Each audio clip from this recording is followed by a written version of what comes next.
बहुत आसान रखा जाए, ऊपर से इनको ग्रेस दे करके निकाल दिया जाए, पेरेंट्स खुश हो गए, बच्चे खुश हो गए। परंतु सवाल है कि आने वाले भविष्य की पीढ़ी का क्या होगा, आने वाले फ्यूचर का क्या होगा। ये जो पैंडेमिक जो एडवाइजरी जारी आपने किया है उसमें संशोधन करने की आवश्यकता है, और हम लोग सैनिटाइजर, मास्क, तुलसी रस पिला के ही पढ़ाते हैं और पढ़ाते रहेंगे। मेरा नाम चंद्रमोहन है और आप बिहार टुडे न्यूज देख रहे हैं। नीतीश कुमार के द्वारा लिए गए फैसले के बाद से शिक्षा जगत के लोग क्या सोचते हैं, हम जानने की कोशिश करेंगे। हमारे साथ शहर के दो नामी गिरामी शिक्षक मौजूद हैं। एक का नाम CS आजाद है और दूसरे का नाम SK चौधरी है। सरकार के द्वारा फैसला लिया गया है कि तमाम शैक्षणिक संस्थान नहीं खुलेंगे, अगले निर्देश तक उन्हें बंद रखा जाएगा। सर, क्या सोचते हैं जो सरकार के द्वारा आदेश जारी कर दिया गया है फिर से कि तमाम शैक्षणिक संस्थानों को नहीं खोलना है? ये आदेश नहीं खोलना है तो विगत वर्ष से ही चलता आ रहा है और हम लोग उसका दंश झेल रहे हैं। हमारी सरकार में शिक्षा को ही सबसे ज्यादा हाशिए पर रखा गया है। कोरोना तो जरूरी है, कोरोना में तो बच्चों को देखते हुए, उनके स्वास्थ्य को देखते हुए ठीक है, सरकार का कदम उचित है। हम ये नहीं कह रहे हैं कि सरासर गलत है, परंतु एक पक्षीय समझौता नहीं होना चाहिए, एक पक्षीय आदेश नहीं होना चाहिए। कम से कम उन लोगों के बारे में भी सोचिए जिनको आप कहते हैं कि आत्मनिर्भर बनिए और आत्मनिर्भरता के साथ अपने काम को बढ़ाते रहिए। ऐसे लाखों शिक्षक हमारे पूरे बिहार में ही नहीं पूरे भारत में हैं। इन लाखों करोड़ों शिक्षकों के बारे में सरकार कभी विचार नहीं करती है। उनका भी परिवार है, उनके साथ भी लोग हैं और इनसे जुड़े कई व्यावसायिक प्रतिष्ठान हैं, उनका भी व्यवसाय है जो इससे प्रभावित होता है।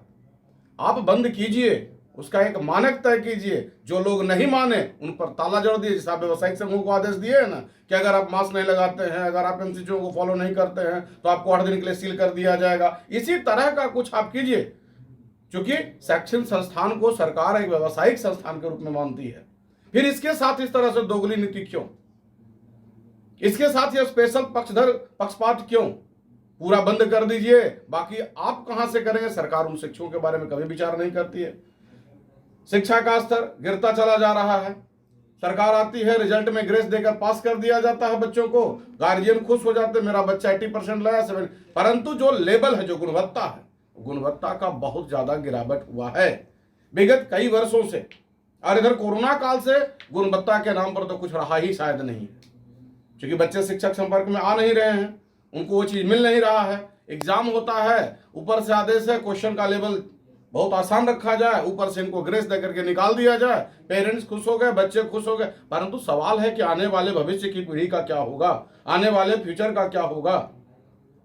हम सरकार से यही गुजारिश करते हैं कि एक मानक दंड तय करके, एक जो पेंडेमिक सिस्टम है उसके तहत, जैसे अन्य संस्थानों को आपने आदेश दिया है, शिक्षण संस्थानों को भी इसी तरह का कुछ आदेश देकर आप इनके लिए कुछ कीजिए।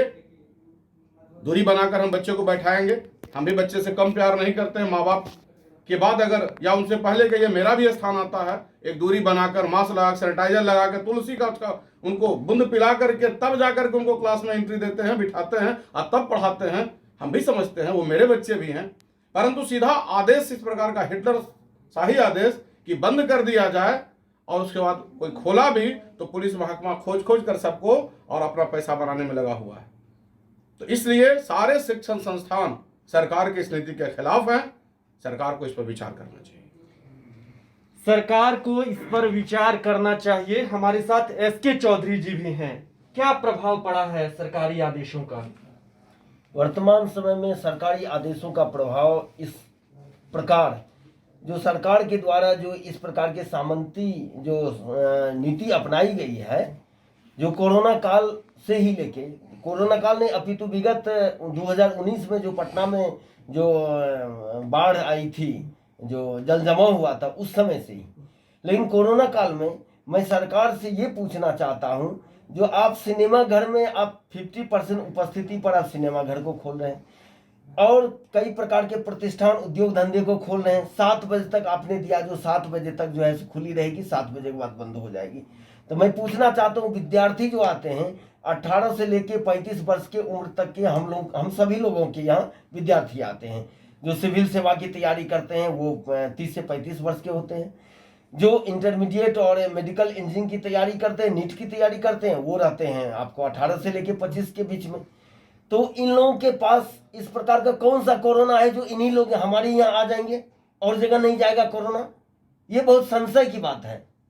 और दूसरी बात है जो ये ऑनलाइन की बात कर रहे हैं सरकार, मैं देश के यशस्वी प्रधानमंत्री नरेंद्र मोदी का मैं बहुत बड़ा फैन हूं, मैं उनके बहुत कदम से मैं काफी प्रसन्न रहता हूं, लेकिन ये डिजिटल इंडिया में ऑनलाइन जो बच्चे को पढ़ाया जाता है वो नहीं, वो गलत है, इसलिए मैं उसको खारिज करता हूं।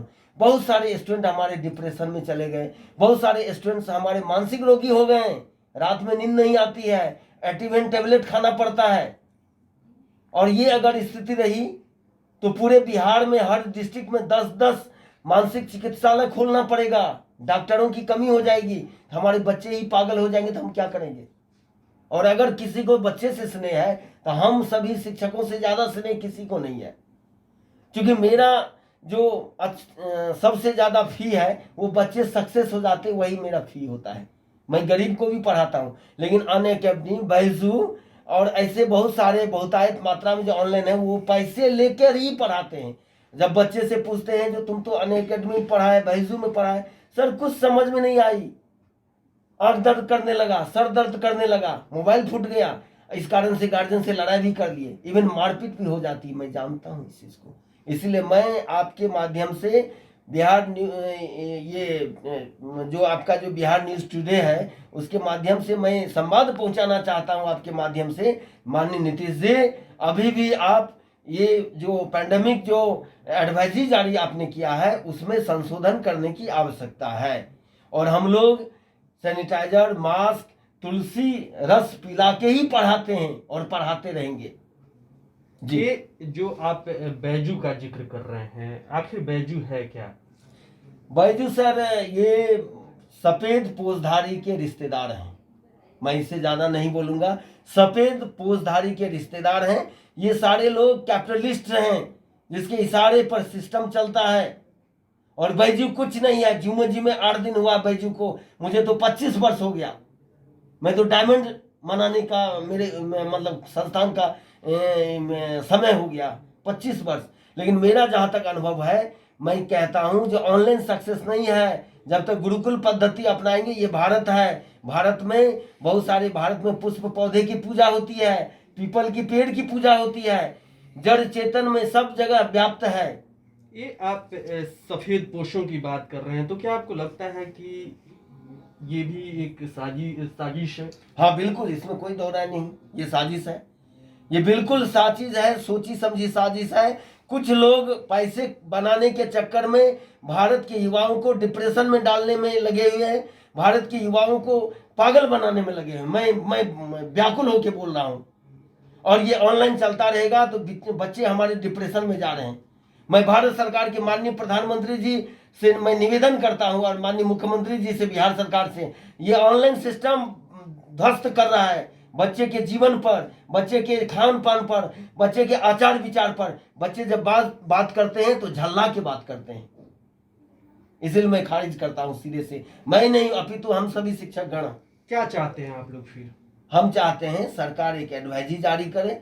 सरकार जिस प्रकार हर उद्योग धंधे को 7 बजे तक खोल के रखने की व्यवस्था की है, उसी तरह हम लोग भी 7 बजे तक खोल के रखेंगे। और सरकार के हर एडवाइजरी को, जो पैंडेमिक एडवाइजरी प्रोटोकॉल्स है, उसको मैं फॉलो करूंगा 100%। अगर इसमें कोई कमी होगी तो मेरे संस्थान को सील कर दिया जाए या हमको पनिश किया जाए, मैं भोगने के लिए तैयार हूं।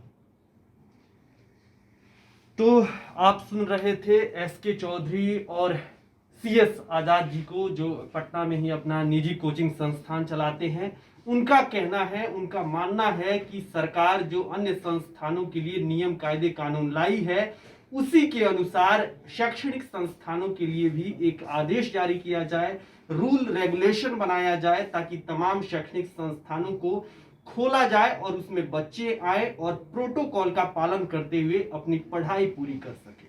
अभी तक के लिए बस इतना ही। आगे की खबरों के लिए बने रहें बिहार टुडे न्यूज के साथ।